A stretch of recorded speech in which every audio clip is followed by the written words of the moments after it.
That's Max. Here's Augusta, Jack and Henry. Hello! And that's Seb. And they all have one thing in common, an extra chromosome.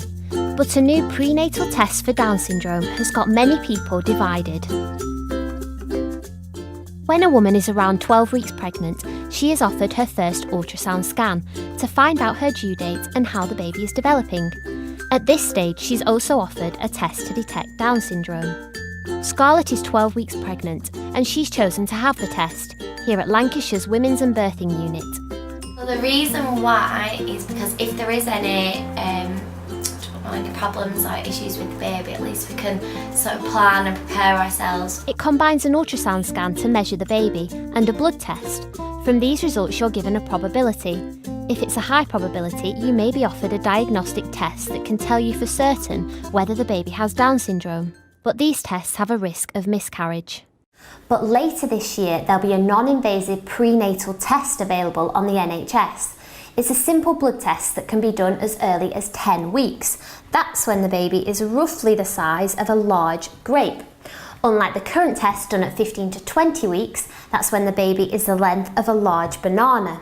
There's no risk with the new test and it's 99% accurate. Hello! Seb is 10 years old and he has Down syndrome, but his mum Caroline has worries about the new test.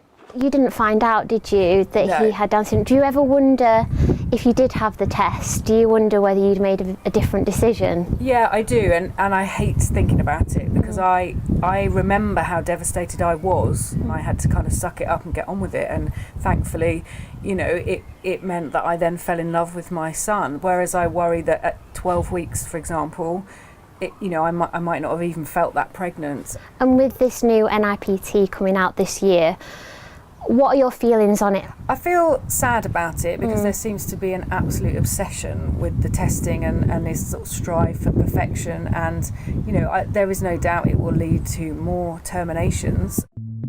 Over the last 10 years, the number of people terminating for Down syndrome has increased. Currently, 9 out of 10 British women who receive a positive diagnosis choose to terminate. I'm going to meet the director of the only counselling service for pregnant women that the NHS recommend. I want to ask her about Caroline's worries. We don't necessarily agree there's going to be an increase in abortion. There'll be those women that choose to have screening and NIPT just for information. And there are those women who choose not to have screening, and that will always be the case. The stats do show that currently 9 out of 10 women who receive a positive result for Down syndrome do go on and choose to have an abortion. So surely it stands to reason that probably there will be an increase in abortions. Well, we wouldn't really want to get bogged down with the numbers. It's not about numbers. It's about making sure when couples get a diagnosis that they've got access to good information. Then it's their choice. And yes, many parents do make what is always a difficult decision to end the pregnancy, but it is their individual informed choice. And that's all we can ask, I think, really. That's a lot of responsibility riding on the information given to pregnant women. Next time, I'll be speaking to parents who feel that information isn't a true reflection on what life is really like living with a child who has Down syndrome. That's Max. Here's Augusta, Jack and Henry. Hello! And that's Seb. And they all have one thing in common, an extra chromosome. But when it comes to raising a child with Down syndrome, are women getting enough balanced information? Currently, there are only 40,000 people who have Down syndrome living in the UK. But what exactly happens in their cells to cause Down syndrome? In every cell of a person's body, there should be 23 pairs of chromosomes. But people who have Down syndrome have an extra copy of chromosome 21. That extra chromosome can cause certain characteristics such as eyes that slant upwards and outwards, a shorter neck, and some level of learning disability.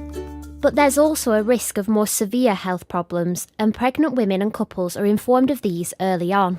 The leaflets were just so negative, everything in them, there was no positives really. Basically that they'll have no quality in life, like that they'll just go to special skills and they'll have like all these problems, like learning difficulties. You know, they've got massive subtlety, get autism and heart defects and things like that. Because it's not a guaranteed thing that's going to happen. It was quite heartbreaking, like to get such a negative thing when you've created such a wonderful thing.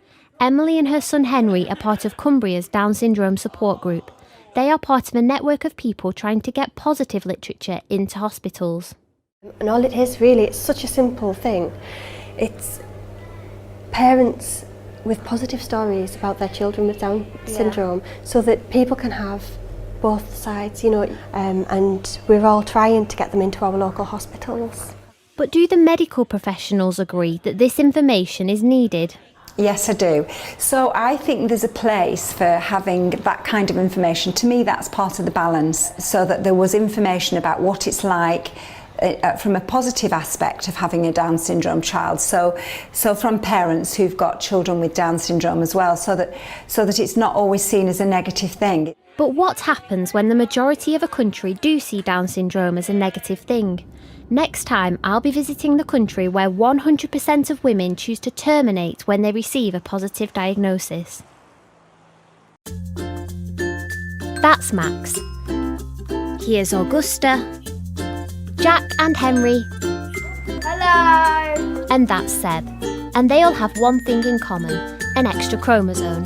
But what does the future hold for Down syndrome in our society? Currently, about a third of British women opt out of prenatal screening tests, but it's expected the new NIPT will see more women choose to screen. So what could the future hold if almost all women screen? Well, there is a country where this happens. Here in Iceland, only 1 or 2 babies with Down syndrome are born every year. That's because in recent years, 100% of women who find out their baby has Down syndrome choose to have an abortion. 8-year-old Augusta is one of the few people in Iceland who has Down syndrome. Her mum Thordis had the prenatal test but was told she was low risk. It's a huge contradiction. We are living in a rich country and with, you know, very progressive law. We are famous for our fight for minorities, whether women or homosexual or others. So it's really, to me, it's shocking. Do you ever fear about Augusta's future growing up in a country where so few babies with Down syndrome are born? Well, she is very welcomed in her society, but of course I fear there's so few. It's tough for them. It will have an impact on the services. It will be less expertise. Iceland has a population of roughly 330,000. They have one main hospital in Reykjavik. It's here where almost every baby is born, and it's also here where women can end their pregnancy. Hulda Hertedata is head of the prenatal diagnostic unit, where women receive advice and counselling to help them decide the future of their pregnancy. Very often they have already made up their minds by the time that we actually see them here in the hospital. So of course we offer them counselling.